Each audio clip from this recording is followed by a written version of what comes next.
Hey, Research Stat 1 class. I hope you guys are doing okay. You can probably imagine how much I'm really hating this right now because I hate being on camera and being taped, but this is our world right now, right? Who could have guessed that 2 weeks ago when we left, we would not be coming back? Maybe for the rest of the semester. So we're going to be doing lectures like this for the next, I guess, for the rest of the semester is what they're telling us, right? So maybe once the world gets back to moving along, we'll be able to go on campus and meet if you want to and tape those lectures. If you can't be there, that's kind of what I'm hoping will happen. But we've had no guidance that tells us that's going to be a possibility. It's just kind of listening to the news and stuff, thinking about what they're saying. That's my hope. So today I just want to kind of tell you a little bit about where we're going for the rest of this semester then. So you took the second exam on Monday, and many of you actually did super well on that exam. I'm actually really proud of your grades. Quite a few A's, and a lot of that was because you did well on the calculation. So if you struggled with the calculation portion of the exam, let me know. I can send you a couple of videos that might help you, some video workshops that might help you. And the other thing that we can do is maybe schedule a meeting together so that we can go over that together. I hate being on camera because you can see where I'm looking, right? I got notes over here, I got notes over there, but it is what it is. So anyway, for the exam, the big issues on the multiple choice component were the types of sampling. You guys really struggled with the differences between probabilistic sampling styles and non-probabilistic. So go back, review those again. And then the other one that was really disappointing, you guys, was the histograms. I could tell a number of you had not read the book, looked at the notes, or watched the video. And that's concerning because right now all you're going to have to do is watch videos to learn. So you've got to get used to watching those videos when you're asked to watch those videos.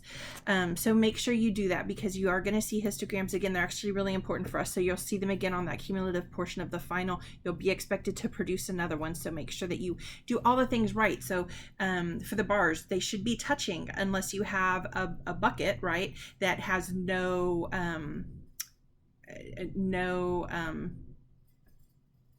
this is why I hate being taped, right? Unless you have a bucket that has a 0, and then you'll have a space there between those buckets. But in general, those lines should be touching. And so remember that you want 5 to 9 buckets is ideal.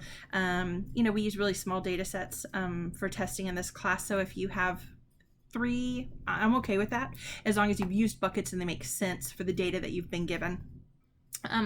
And so the histograms, the other big thing that was confusing for a lot of you, so it's kind of hard to say what the most missed questions are because you guys didn't all see the same questions on a Blackboard test. That's kind of how that goes.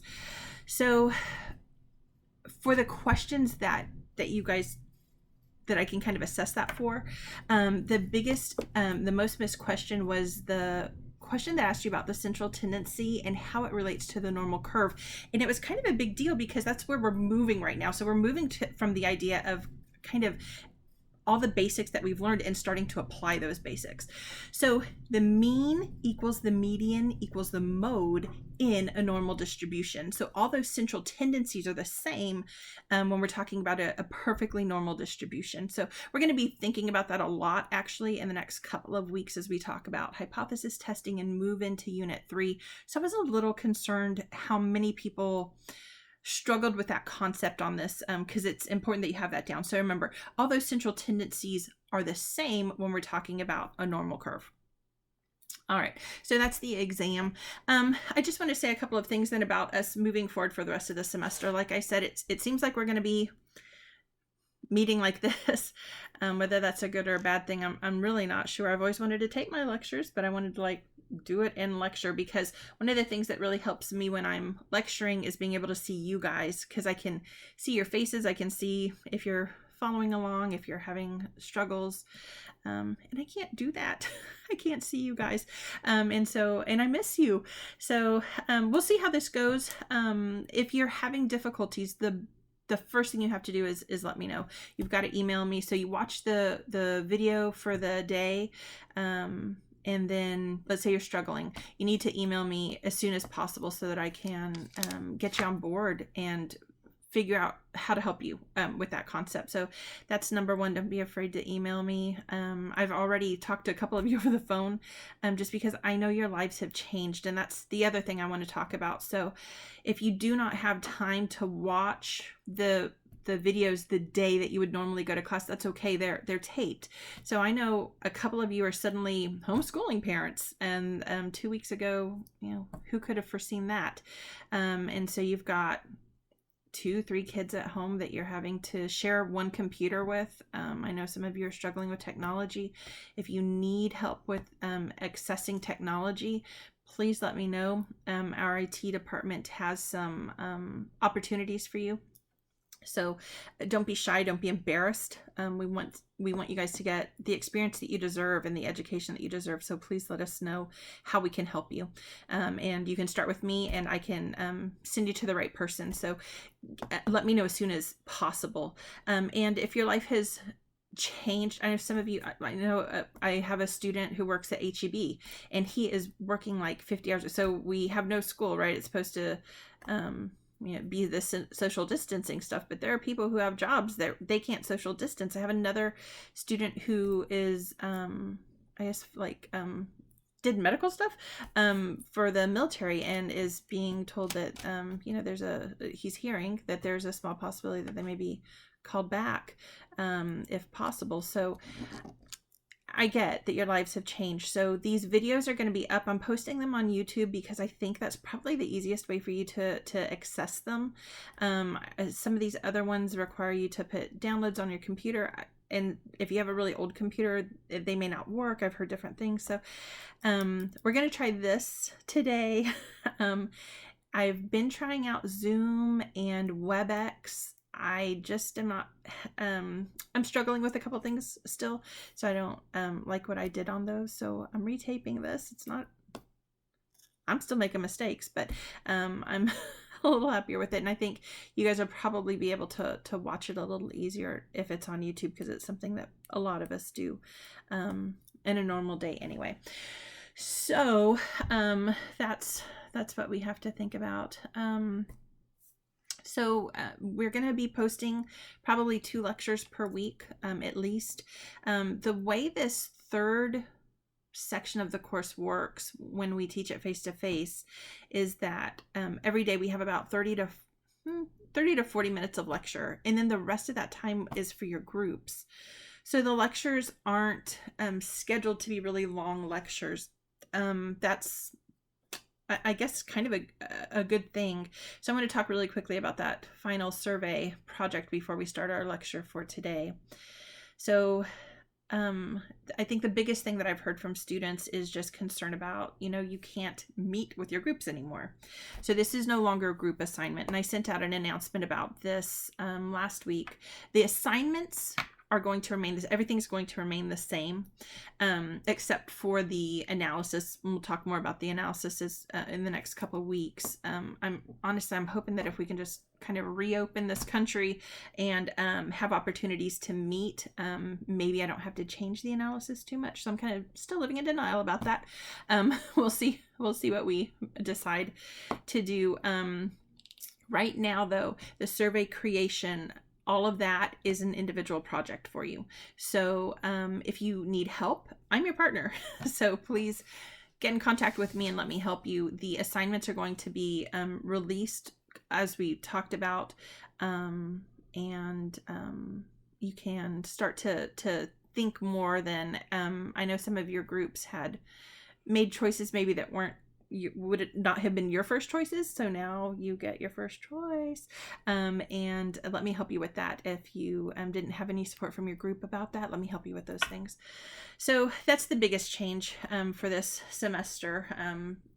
In a way, we're kind of lucky. Next week I was supposed to be at a conference, so that was a day we weren't going to have anyway. So we've really only lost 2 days. Catching up on those 2 days is not going to be too horrible. It's really not.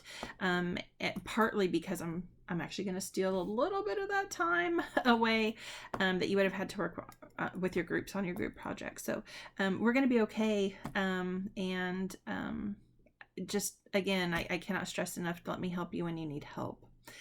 All right, so I'm making sure I've said the things I need to say here. Okay, I think we're good. So really quickly, you have a homework that's due this weekend. It's due on Sunday, and it is the probability homework. The purpose of this homework is to kind of help you have a little fun, actually, with probability. So at many other universities, the class that you're taking, Research and Statistics, is two different classes. You already know that. We've said in the past it's a statistics course and it's a probability course, but actually at a lot of universities it is a probability and statistics course. And so probability is actually a big part of statistics. I know you guys know I love to go to Vegas. We were there as they were shutting it down over spring break. One of the things, my favorite game to play is craps. And I love craps because it's all based on probability, right? So I always find it fascinating when people do things like start putting more money on the table because, 8 has come up 3 times. So they start putting money on 8. I'm like, well, each roll of the dice is independent, right? But there's also kind of this idea that the more you roll the dice, right, if you have like the law of large numbers, right, you guys learned about that in the videos you were supposed to watch for class on Wednesday.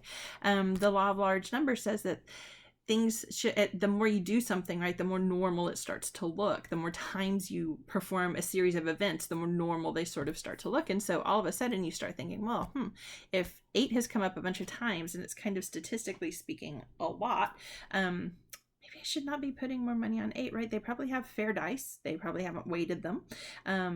Certainly they haven't weighted them for 8. If they've weighted them for anything, they've weighted them for 6, for 7, right? Because they want you to crap out. So it becomes this really interesting issue when you look at how people think about probability in the real world. There's a real misunderstanding of it. And so in our book, the book doesn't really discuss probability. It's a social science book, like we've talked about. It's a good book. I'm not knocking the book, but in terms of the statistics component, it doesn't do a great job of talking about that. So on Wednesday, I asked you to watch 3 videos. Those 3 videos talked about probability. So there's a simple one on probability. There was one about the law of large numbers, because when we start to talk about things like the normal curve and populations, we're thinking about large numbers of people, what things should look like in the real world. And in psychology, we often assume that things are normally distributed, that for example, personality traits, we believe they're normally distributed. Most people are around the middle, right? That central tendency we were just talking about. And then, as you go further and further away from that central tendency, you have fewer and fewer people who score higher or lower on that personality trait, whichever one you're measuring. So probability, the ideas of probability, are actually incredibly important to statistics. Statistics uses the laws of probability quite a bit, and that is especially true for hypothesis testing, which is where we're going to be moving here very quickly. So you have a homework assignment. It is available for you on our PowerPoint, on our Blackboard page, if you go to homework assignments, and it is called the probability homework, conveniently, right? So it's also called, I call it the coin flip assignment, because the goal here is for you to get a little bit of experience in what probability looks like and be able to start talking about it and explaining it. So the probability video that you watched on Wednesday, that first one that was just about probability, talks about events, and events like tossing a coin, right? Each coin toss is an independent event. And if we assume that coins don't normally land on their ridges, on the edges, right, we can assume then that you have a 50% chance of landing on heads or a 50% chance of landing on tails anytime you flip a coin. But each of those things is an independent event. So again, you guys know I love to go to Vegas, right? So if we're talking about like the roulette table, I love watching people put, so there's 3 reds and people are like, ooh, I'm going to put a bunch of money on black because black has to come up. It actually does not have to come up. Each time that roulette wheel spins, red or black or green, right? Those are independent events. And you could get, I've seen roulette tables with like 9 reds in a row, super unlikely. And people are getting mad like it's unfair. It's not unfair. It's an independent event. It's literally the laws of probability. So I want you to start thinking about what probability looks like. So you have the coin flip assignment. So the first thing you're going to do is to flip a coin. And I know it sounds silly, right? But remember, whenever we do something, we're trying to control everything we can. So I want you to flip a penny, okay? And it says that in the assignment. I want you to flip a penny 50 times and keep track of how many heads and how many tails you have. And then I want you to tell me what your numbers were and why were they like that. So thinking about what you know now about probability, tell me why your numbers were what they were. Try to start to explain that, right? It's trying to start to verbalize those things. And then I have provided you with a bunch of other data. So other people who have flipped a coin 50 times, a penny, right? 50 times, and heads or tails. So what did those people, what did they get? And I want you to think about using what you know about probability now, which isn't a whole lot, but it's enough.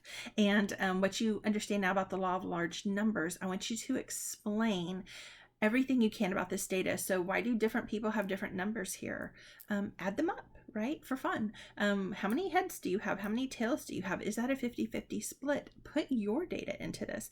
How does that change it? So I want you to start really thinking about those laws of probability. Like I said, as we're moving in now to this unit 3, they're going to matter. Okay. So let's move in to unit 3. So I don't have, I don't have the fancy split screen yet. I'm trying to figure that out.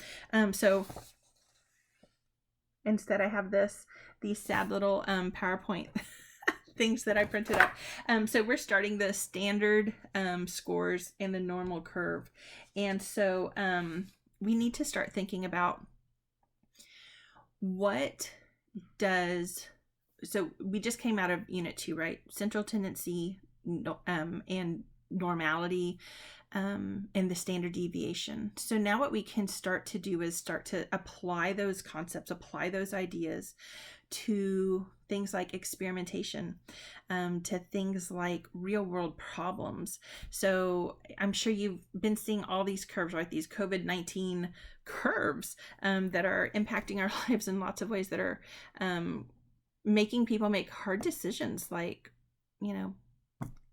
the stay safe, stay home order that we're under right now in San Antonio. So those curves are not, so they're based on, they look like normal curves when you look like them, right? And we're talking about flattening the curve, right?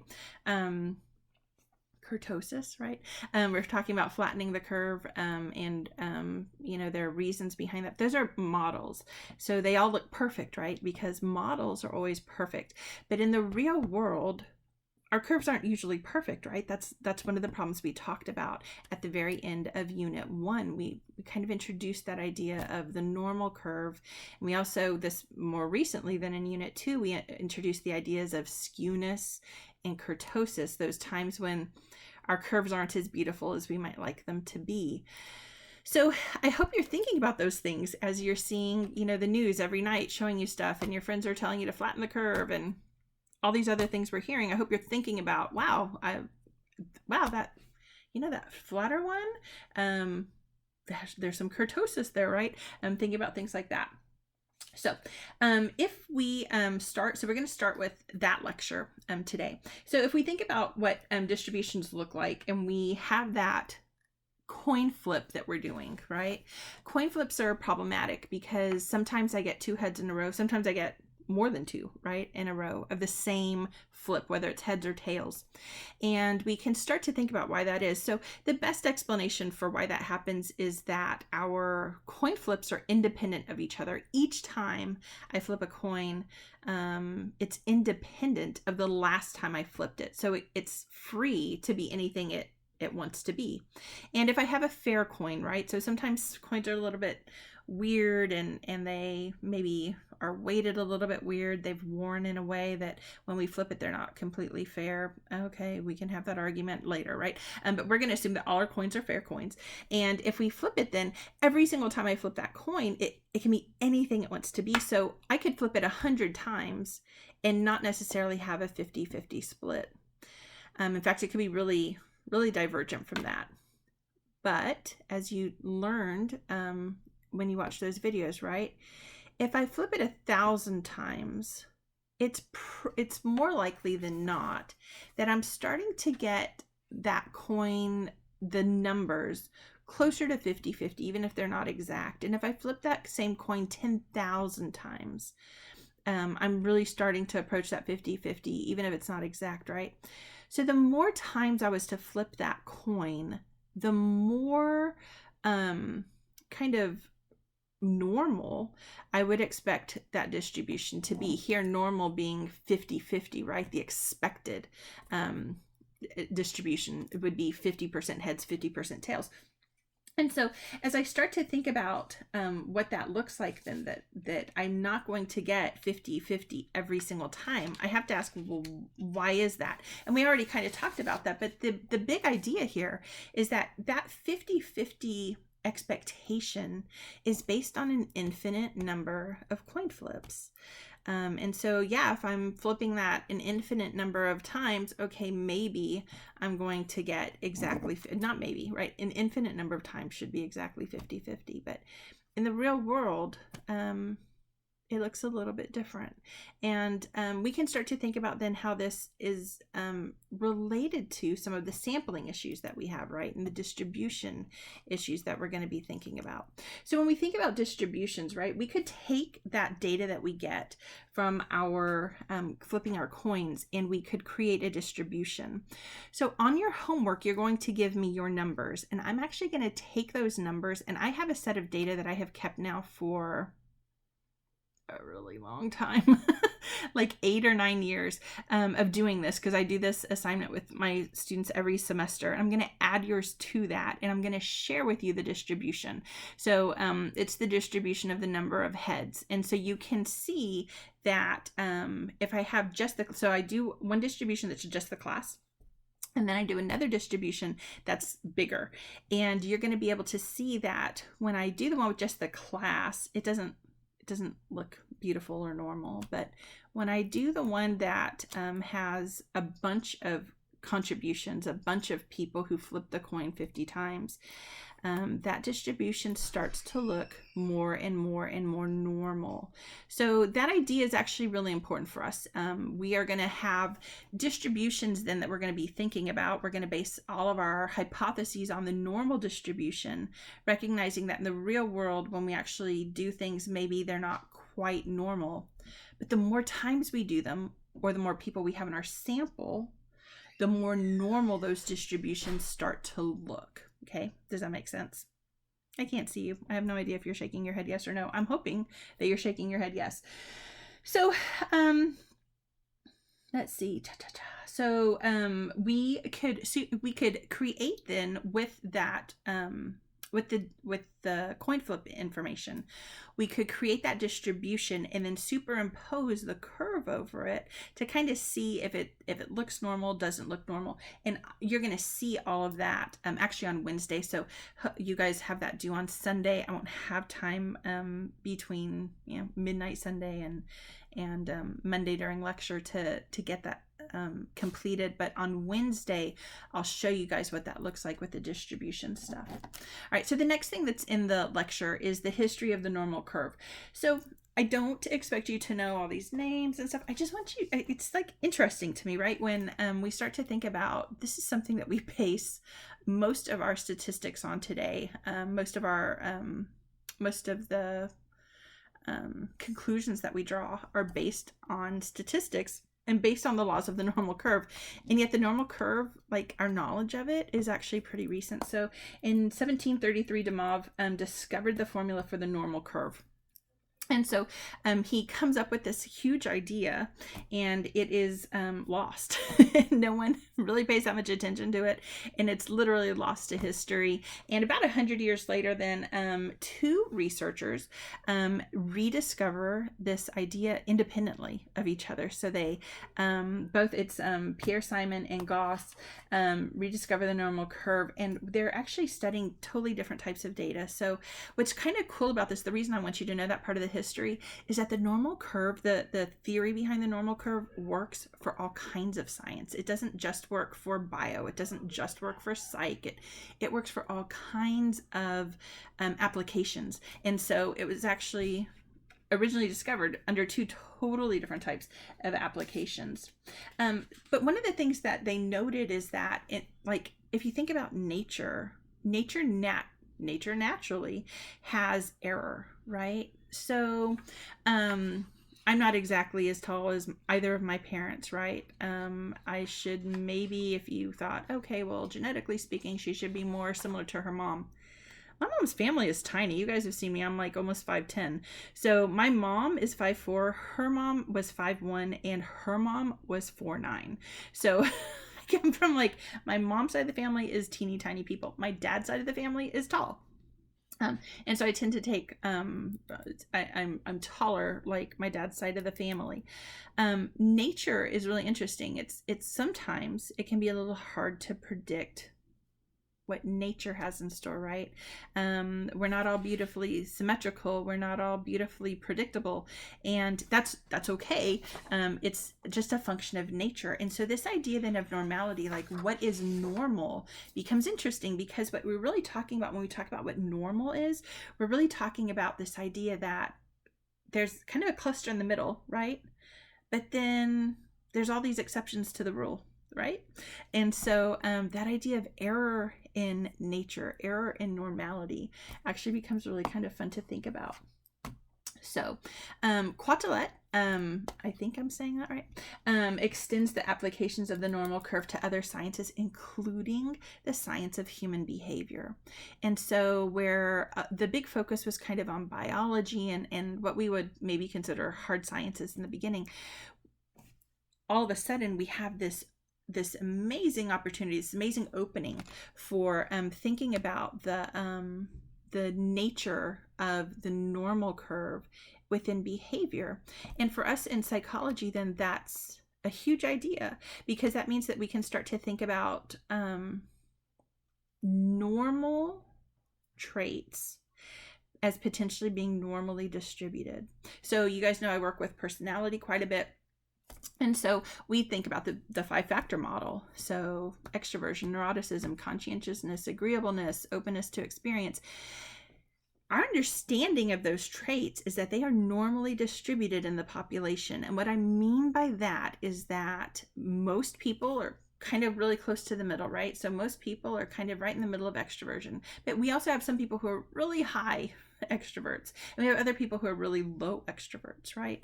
And so all those things that we consider to be normal should be available to us to measure in a way that mimics a normal distribution. But we also, in psychology, we're kind of a unique science, right? Because we're not just interested in the normal, right? We have an entire field called abnormal psychology. So think about this. Do we want depression to be normally distributed, right?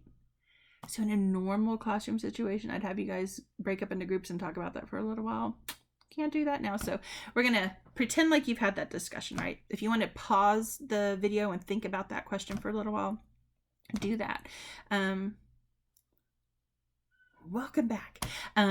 So of course we don't want depression to be normally distributed. It is an abnormal behavior by definition. And so we want that to be skewed. There's some of those ideas that we learned about for the last unit, right? So we want things like, I know I talk with my hands. It's weird on tape, guys. I'm so sorry. But we want things like depression to be skewed. They should be skewed. They're not normal, so they shouldn't look normal if we put those on a distribution. So thinking about those things like the normal curve, right?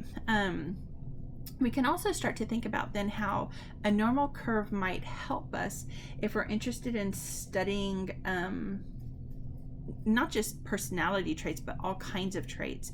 So think about height, weight. There's all kinds of physical traits that should be relatively normally distributed, right? We have very few people who are 7 feet tall. We have very few people who are 3 feet tall. Most of us are somewhere in the middle, right? And the other interesting thing that that you can think about there is there's gender differences. So we should have two different curves for male versus female, right? And so you can start to think about some of those things. But in general, when we actually look at any number of traits, whether they're biological or psychological, we see that they seem to follow the rules of a normal distribution. And that's incredibly important for us, because that means that we're going to be able to start thinking about measuring traits in ways that follow certain distributions, and that should allow us then to start doing things like predicting, right? It starts to get really kind of exciting here. All right, so the nature of the normal curve. So I told you guys I have my sad little things here, so I'm gonna, right, so the nature of the normal curve, right? There are some really important ideas that that we have to think about here, and we've actually already talked about them, but this is the first time that we're gonna say you've got to know more than you got to know these for the test, right?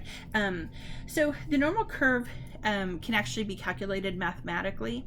Many years ago, I was in a class where they actually made us do that. I cried, real tears. It's horrible. We're not going to do that. We're just going to assume that the math works, because hey guys, the math works. So that said, the math works, and because the math works, there are certain properties of the normal curve that you have to know, and that we are going to think about for the rest of the semester, because these properties allow us then to use the normal curve when we're thinking about experimental analysis and when we're thinking about statistical analyses, rather, things like that. So the first idea is that a normal curve is symmetrical. So we say it's symmetrical about the central tendency. So it's symmetrical about the mean, median, and mode. And what that means is that if I folded it in half, it's the exact same on each side of that midline. Okay, so they're symmetrical. The second thing about the normal curve is it is unimodal. So we've already learned about that, right? Mode, right? So the most frequently occurring score in a set of scores. So a normal curve has exactly one mode, and it is in the very middle. Remember, the mean equals the median equals the mode. That's another property of the normal curve. So we talked about this before. I don't know if you guys remember the word. I told you wouldn't have to know it yet, but you would have to know it later. Here's later. So the curve is asymptotic. And so I told you guys, whenever I draw the curve, right, it never touches the x-axis, right? Ever, because it's asymptotic. So technically speaking, this curve goes on forever, right? And that's important. It may not seem important, but you could have potentially scores that are many, many, many standard deviations from the mean. And so the idea that it never quite ends, it never quite finishes, that distribution goes on potentially, right, to infinity, is actually really important. The normal curve is based on a continuous distribution. So the idea that it's, you can almost think about it, right, like as a number line, whatever that distribution is, whatever those numbers are, they are continuous. Those are the basic properties of the normal curve. But each curve is defined by the data that's used to create it.